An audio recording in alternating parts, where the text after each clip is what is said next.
C'est l'histoire de ce petit poivron.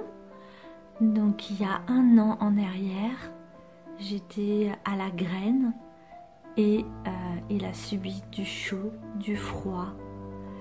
Il poussait pas puisque il faisait tellement froid dehors que sous la serre, il a subi un choc thermique. Et du coup, ça l'a empêché dans sa croissance de venir, de pousser.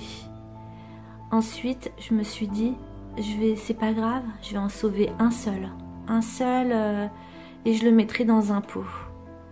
Et là, dans le pot, il a subi des attaques de limaces. Tout ce qu'on voit ici, là, ce sont des attaques de limaces. Il a été mangé, donc il a été croqué ici, et du coup, il a poussé et il s'est fait une autre tige. Et ensuite, tout ce que j'ai coupé là, ce sont les attaques de limaces.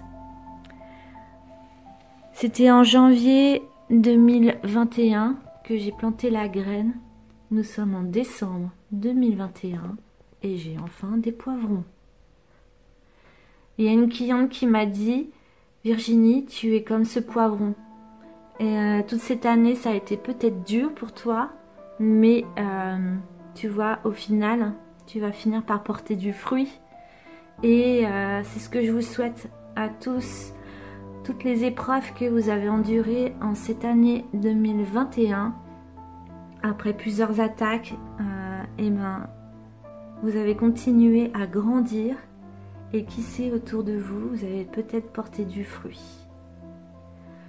Donc voilà, aujourd'hui, il est prêt à être récolté.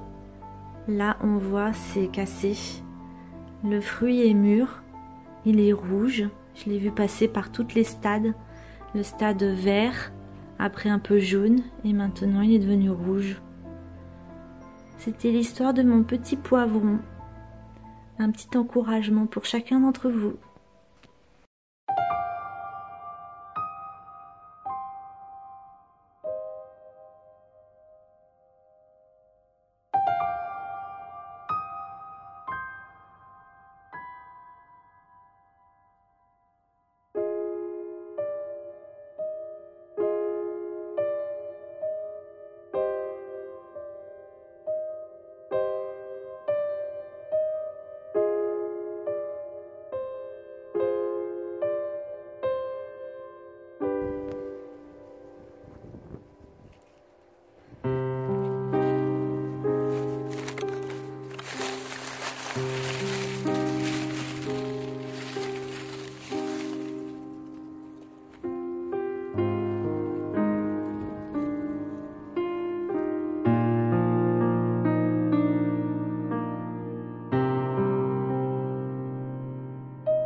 Jésus était né à Bethléem en Judée au temps du roi Hérode le Grand.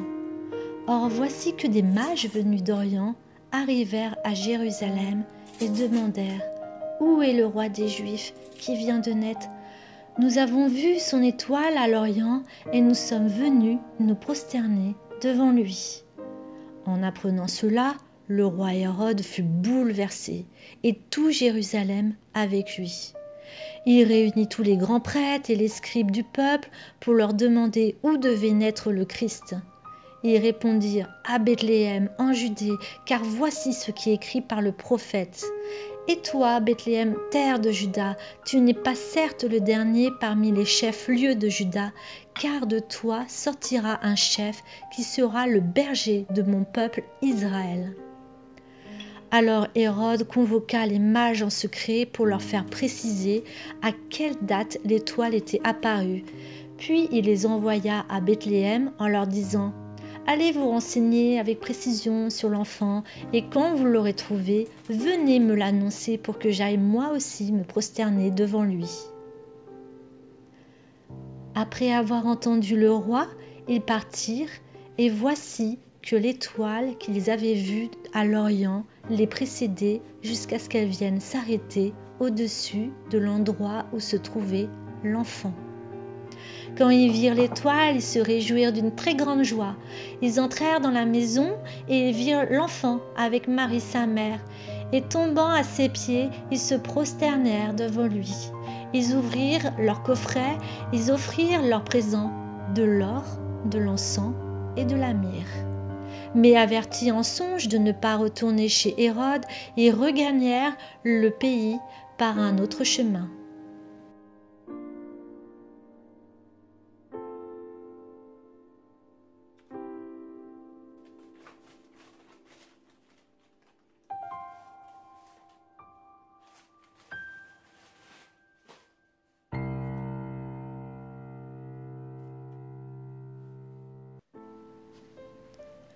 Après leur départ, voici que l'ange du Seigneur apparaît en songe à Joseph et lui dit « Lève-toi, prends l'enfant et sa mère et fuis en Égypte.